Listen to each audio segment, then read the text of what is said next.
Hi guys, football ইতিহাসের সবচেয়ে বড় বড় টুর্নামেন্টগুলোর মধ্যে ফিফা বিশ্বকাপের পরে সবচেয়ে জনপ্রিয় এবং সবচেয়ে বড় টুর্নামেন্ট আমরা ইউসিএল কে ধরে থাকি, উয়েফা চ্যাম্পিয়ন লিগকে ধরে থাকি। 23-24 মৌসুমে জমজমাটভাবে জমে উঠেছে উয়েফা চ্যাম্পিয়ন লিগের সেমিফাইনাল। সবাই জানে বাংলাদেশ সময় আজ রাত দিবাগত 1টার সময় ঘরের মাঠ পাগদা প্রিন্সেসে একবারের জন্য চ্যাম্পিয়ন লিগে ছুঁয়ে দেখার জন্য মরিয়া সেই ফরাসি ক্লাব পিএসজি আতিথ্য দেবে জার্মান জায়ান্ট বরুসিয়া ডর্টমুন্ডকে।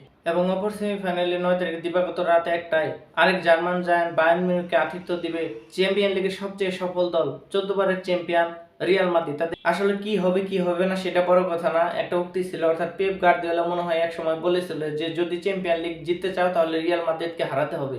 আসলে কথাটা অনেকটাই সত্যি, চ্যাম্পিয়ন লিগ জিততে হলে অবশ্যই রিয়াল মাদ্রিদকে হারাতে হবে, তা না হলে 23তম আসর চলতেছে, অলরেডি তারা 14 বার চ্যাম্পিয়ন হয়ে গেছে। কিন্তু এই জিনিসটা আপনাকে মাথায় রাখতে হবে। এই দিক থেকে দৌড়ে কিন্তু কম বায়ার্ন মিউনিখও যায় না। বায়ার্ন মিউনিখ কিন্তু দ্বিতীয় সর্বোচ্চ শিরোপাধারী দল। প্রথম লেগের খেলা কিন্তু আমরা সবাই জানি 2-2 গোলে সমতা হয়েছে, 2-2 গোলে একদিকে এখন কিন্তু খেলা চলবে আর কি। কিন্তু সবচেয়ে বড় কথা হলো খেলাটা সান্তিয়াগো বার্নাব্যুতে। বায়ার্নের মাঠে তারা গিয়েছিল, বায়ার্নের মাঠে তারা 2-2 গোলে ড্র করছে, মানে এটা ম্যাচ জিতায় ধরা চলে। যেহেতু দলটা রিয়াল মাদ্রিদ সেহেতু বায়ার্নের অনেক কষ্ট করে জিততে হবে। আমি বলবো না যে বার্নাব্যুতে বায়ার্ন একদমই পারবে না, বায়ার্ন মিউনিখের অনেক হিস্ট্রি আছে। বায়ার্ন মিউনিখ কিন্তু অনেক ম্যাচ প্রথম লিগে হারছে কিন্তু দ্বিতীয় লিগে অনেক ভালোভাবে কামব্যাক করছে, সেটা কিন্তু রিয়াল মাদ্রিদেরও আছে। কিন্তু সবচেয়ে বড় কথা হলো বায়ার্ন মিউনিখ এই দিক থেকে একটু পিছিয়ে থাকবে, তারা নিজেদের মাঝে 2-2 গোলে ড্র করছে। বায়ার্ন কিন্তু ছেড়ে দেওয়ার দল না, আপনি যেটাই মনে করেন বায়ার্ন অনেক ভালো দল, বায়ার্ন কিন্তু 6বার চ্যাম্পিয়ন। আমরা যদি হেড টু হেড রেকর্ডের হিসাব করি তাহলে লাস্ট 5 ম্যাচ হয়েছে, 5 ম্যাচে 2টা রিয়াল মাদ্রিদ জিতছে, 2টা ড্র হয়েছে এবং একটা জিতেছে বায়ার্ন মিউনিখ। তো গাইস, আপনারা তো বুঝতেই পারতেছেন যে হেড টু হেড নিয়ে আসলে এটা চলে না। চ্যাম্পিয়ন লিগ, এটাতে সব লিগ মিলে আমি বললাম লাস্ট 5 ম্যাচে এই হেড টু হেড রেকর্ড হয়েছে, কিন্তু চ্যাম্পিয়ন লিগে ধরা চলবে না।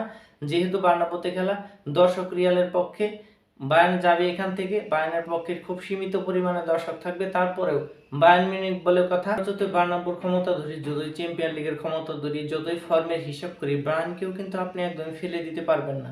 কারণ বায়ার্নের দলে কিন্তু আছে ম্যানুয়েল নয়্যারের মতো প্লেয়ার, গোলরক্ষক, তারপরে অ্যাটাকিং মিডফিল্ডে আছে তাদের জামাল মুসিয়ালার মতো প্লেয়ার, তাদের আছে মুলারের মতো প্লেয়ার, তাদের আছে সানের মতো প্লেয়ার, তাদেরও কিন্তু অ্যাবিলিটিবান একটা দল আছে। যদিও বর্তমান ফর্ম তাদের বেশি একটা ভালো না, তারপরেও আমি বলবো যে বায়ার্ন ছেড়ে কথা বলবে না। যতই বার্নাব্যুতে থাক, বায়ার্ন কিছু একটা করার চেষ্টা করবে। আমার কেন যেন মনে হচ্ছে বায়ার্ন কিছু একটা করতেই পারে। এদিক থেকে আমরা সবাই জানি যে কারি কারি টাকা খরচ করে চ্যাম্পিয়ন লিগ জেতার জন্য মেসি, নেইমারের মতো প্লেয়ারদের দলে নিয়েছিল পিএসজি, কিন্তু তারা সেটাতে সফল হয় নাই। একবার ইউসিএল এর ফাইনাল খেলছিল, ফাইনালে তারা হারছে, এই বায়ার্নের সাথে কিন্তু হারছে। যাই হোক, বায়ার্নের সাথে পড়বে না পড়বে সেটা তো পরের হিসাব নিকাশ। যেটা হলো সবচেয়ে বড় কথা, বরুসিয়া ডর্টমুন্ড এবং পিএসজি দুজনই কিন্তু প্রথমবারের মতো চ্যাম্পিয়ন হওয়ার জন্য তারা নামবে। সবচেয়ে দুঃখের বিষয় যেটা হলো, বরুসিয়ার মাঠে যায় কিন্তু পিএসজি 1-0 গোলে অলরেডি হেরে আসছে। হেরে আসলে সমস্যা নাই, কারণ পিএসজি সেখান থেকে কামব্যাক করা পসিবল, পিএসজির এবিলিটি আছে।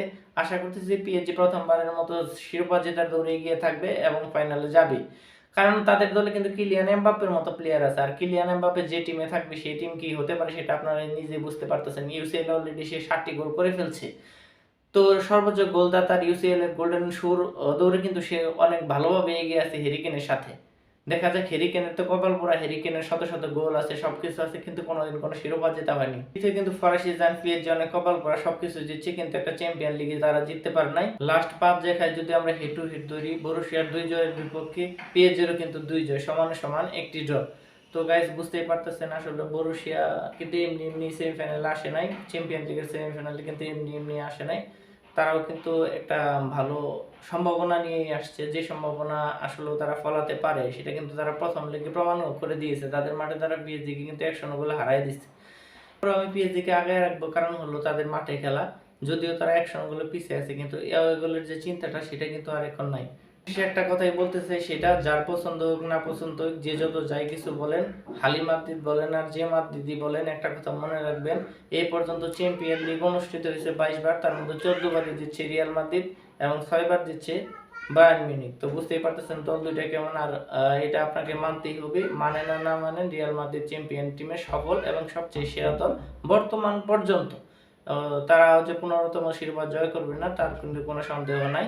যাই হোক, বায়ার্নও ছেড়ে দিবে না, এদিক থেকে বরুসিয়াও কিন্তু ছেড়ে দেওয়ার দল না, পিএসজি তো আছেই। যাই হোক, আমরা আশা করতেছি অনেক ভালো জমজমাট একটি ম্যাচ আজকে দেখব এবং গতকালকের ম্যাচটা তো আরো বেশি জমজমাট হবে, পয়সা উসুল হবে দর্শকদের এবং আমরাও রাত জেগে শান্তি পাবো। সবাই ভালো থাকবেন, ভালো লাগলে ফলো করবেন।